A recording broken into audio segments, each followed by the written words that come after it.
I'm Owen Bigland. This is the Inside Edge video blog. Okay, happy Saturday. By popular demand, I've done a few blogs over the years on kind of optimizing your life, kind of some of the ways some of the things I incorporate in my life, staying in shape, getting enough sleep, my nutrition, my food delivery services that I have and whatnot that I take advantage of. Didn't have this in my early years. It's one of the nice things when you get a little older and you've got a little bit more income. You can start using some money to optimize your life and make it a little easier and make yourself more productive. So I'll go through a lot of people ask me about my fitness routine.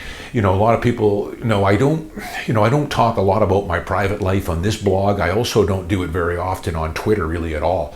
Last time I posted a photo of myself on Twitter was about 3 years ago. But this past summer, early summer, late May, I posted a photo, first time I posted a photo of myself in about 3 years, working out in the gym with my shirt off. And because I get a lot of people say, I know you stay in good shape and how are you looking? And so I thought, why not? And I think it got about 10,000 views and 100 comments on there. But you can take a look, go onto my Twitter feed. It was back in late May. I had a post there that I did. I was working out at Equinox, which was my home gym here in Vancouver, where I do most of my training. But I had said that something that I had learned a long time ago from some of my early fitness mentors, because if you guys know, if you read my book, I used to compete in many years in my younger days in competitive bodybuilding at a pretty high level, and then I later got into the fitness industry and did a lot of fitness magazine covers and workout routines and that kind of stuff. So I've always been in good shape, but there was a saying that a well-built physique or staying in shape tells a lot about a person. It can't be bought, it can't be borrowed, it can't be stolen. Hard work is the only trade. And I said in that tweet that, getting in shape and staying in shape will be the foundation for success in all other avenues of your life, whether that's business, work, relationships, whatever. Staying in reasonable shape, and you can take it as far as you want and what good shape is, but at least staying in reasonable shape is the foundation for success in so many other areas of your life. That's why if you read a lot of biographies like I do, and I read biographies, of course, of a lot of business people, CEOs, entertainers, entrepreneurs, athletes. Well, athletes, of course, are always going to be in shape, most of them, at least in their playing days. But it's amazing how many of these really successful entrepreneurs, CEOs, all have a pretty disciplined workout and nutrition routine. And a lot of them discover it later when they get into their 40s, 50s, and 60s. It's almost they're forced to get into shape because their health starts to fail. But the real good ones, I'm thinking like a guy like an Alex Gorski, former CEO of Johnson & Johnson, who was a military guy, always stayed in phenomenal shape. Another guy that comes to mind would be Bob Iger, the CEO of Disney. He has a really pretty strong workout and diet regimen that he's adhered to for decades. It all comes full circle. You'll notice that a lot of successful people, they have to have that in their life. So I'll just brush on a few things. Just quickly here, it ties into that blog I did about a month ago or so. I told you guys on that Saturday blog, we're going to be in for some rough waters here the next few years. There's a lot of dark clouds. There's always a lot of dark clouds. But especially here moving forward, unraveling COVID, interest rates, we're heading into a recession. We've got elections coming up. I'm telling you guys to keep your head down, and just keep working, tune out a lot of the negative stuff, focus on yourself and trying to get better. That's the secret. Try and get better, a little bit better every day or every week. And if you can honestly say to yourself at the end of every week, I accomplished some things, I learned some new things, stayed in shape, then it's a good week. And if you can keep piling on the weeks after weeks like that, it's going to lead you to some really good things. But I subscribe to so many, newsletters here, private equity guys that send a monthly newsletter. And that's one of the reasons why I've said we're heading into some choppy waters, because a lot of these guys in their newsletters have said, still tremendous amount of opportunity there. They're optimistic long-term like I am, but it's going to be a couple of tough years here. Choppy waters, and the strong are going to survive here. But, one guy in one of his recent newsletters this is from a hedge fund guy, he kind of went off track, off the financial portion of his newsletter, and just said, there's a lot of young people struggling today. He sees it everywhere. There is no free market to some extent. Everywhere you turn, our institutions, governments, courts, educational systems, etc., are putting their fingers on the scales to pick winners and losers. It's demoralizing. And I see that with a lot of young people here today as well. They've almost started to give up hope a little bit, hope about buying a home or saving for retirement. And that is terrible. There's nothing, more sad than a young person who's given up hope. And he is right to some extent there. Part of it, I hate to get political, but we have moved way over to the left here over the last decade or so. Canada used to be kind of a central left leaning. The Liberal Party used to be that way. Now, of course, they're pure left wing now, socialist. And in BC here, we've been under socialist rule for a while. And that might be part of the problem. There's just not a lot of, they don't give you a lot of incentive. It's based on bigger government, more government. Let us coddle you along. Let us control more of your life. They do have their finger in everything. And that's why I tell you guys, you want to vote for the party. All governments are inept. You guys, I've told you, the Conservatives, the Liberals, the NDP, they're all terrible. But I vote. That's the one thing. Get out and vote. Vote for the party that you think is going to interfere in your life the least. That's how I vote. Usually that's a right-lean party, which is smaller government, less intervention, less taxes. Let me at least do my own thing a little bit more. And that's, you don't have to take my advice on that, but I think that is a step in the right direction, especially for young people, where you're in charge of your own destiny a lot more. These days, we're losing that at a pretty alarming rate with more taxes, more restrictions, bigger governments, bloated governments that want to get their finger in everything. Look no further than the recent multiplex thing here that the city of Vancouver wants to do. Get into building homes for the missing middle, or start building us rental housing for that missing middle, which is okay, is fine. But at the same time, they're going to restrict the size of a single family detached home by about 14%. So in other words, we're not going to let you build a 2,500 square foot home. You're going to have to build a 2,350 unless you build us some more rental stock.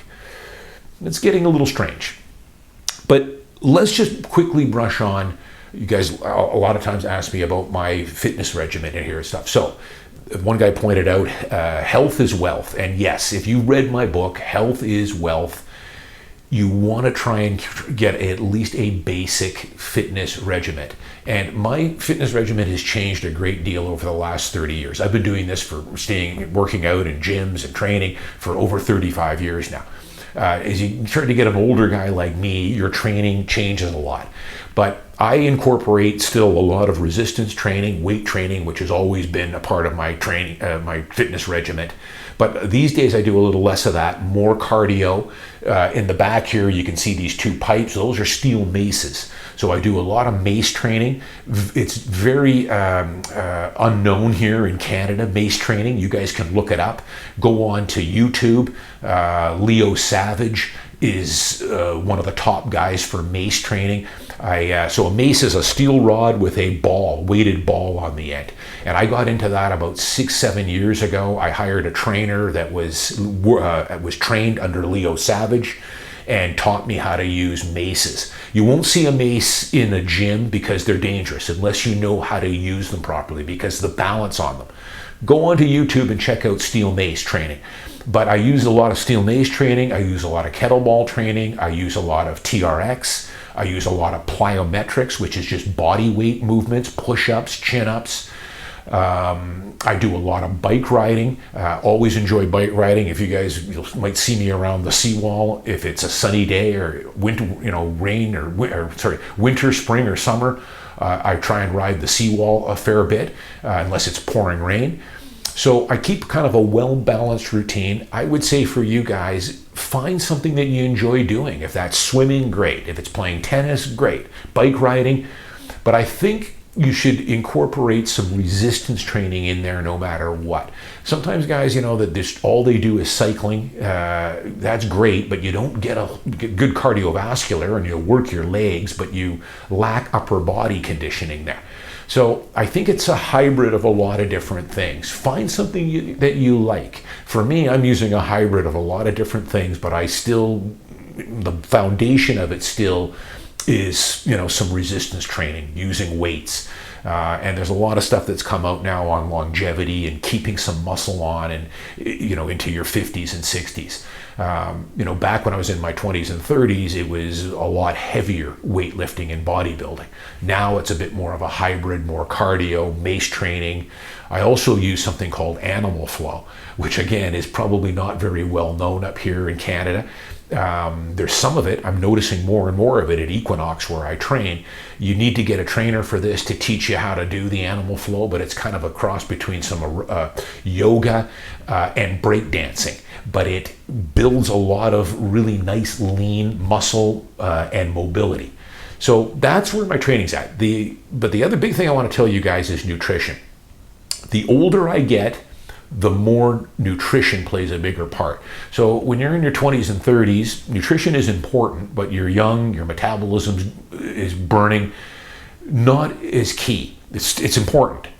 At my age now, I'm in my late 50s now, nutrition is probably 70%. 70% of the game for me now is nutrition, eating right.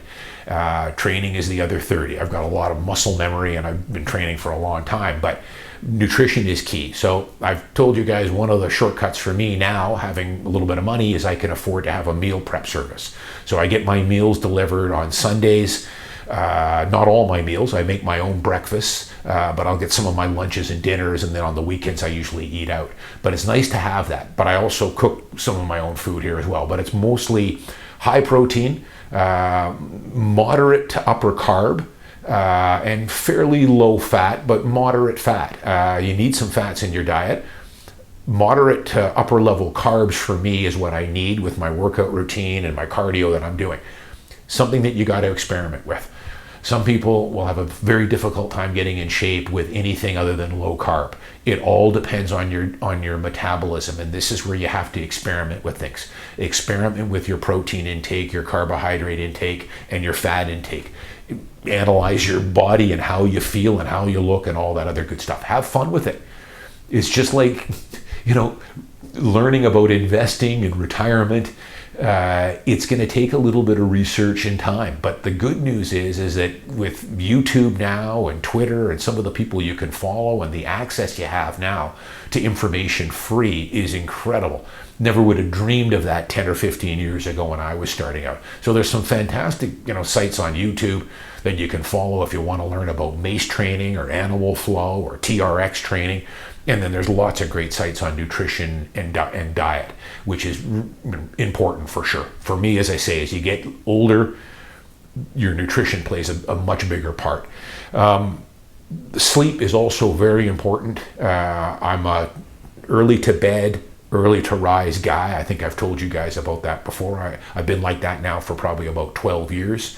And that works really well for me. I like to get up early and get my workouts in early, go for a bike ride, and then go to the gym and have it done by 9:30 or 10 a.m. Then I have the rest of the day. I find my energy levels are better then. Some people like to train later in the evening. Again, you have to experiment with it. But to come full circle, staying in shape, keeping at least a decent fitness regimen, getting enough sleep, eating right will pay massive dividends for you in life. You'll have more focus, you'll feel better, more energy, you'll look better, more confidence. It ties into so many things. Again, staying in shape, carrying a good physique tells you a lot about a person. And it's never too late. I've got lots of friends that have never really done a whole lot with exercise. It wasn't until they got into their 40s or 50s and started feeling more sluggish, putting on weight, that they finally turned the corner and started working out a bit more. Find something you enjoy doing. Again, bike riding, tennis, going for long walks. That's one of the nice things about living in Vancouver. It's a lot like Europe. Where people that live downtown walk and ride their bikes a lot. if you're living in the downtown core here. That's something you don't have in a lot of U.S. cities. You go down to California and a lot of these U.S. cities, you're getting in your car and driving everywhere. And that's one of the big benefits of living in a city as great as Vancouver.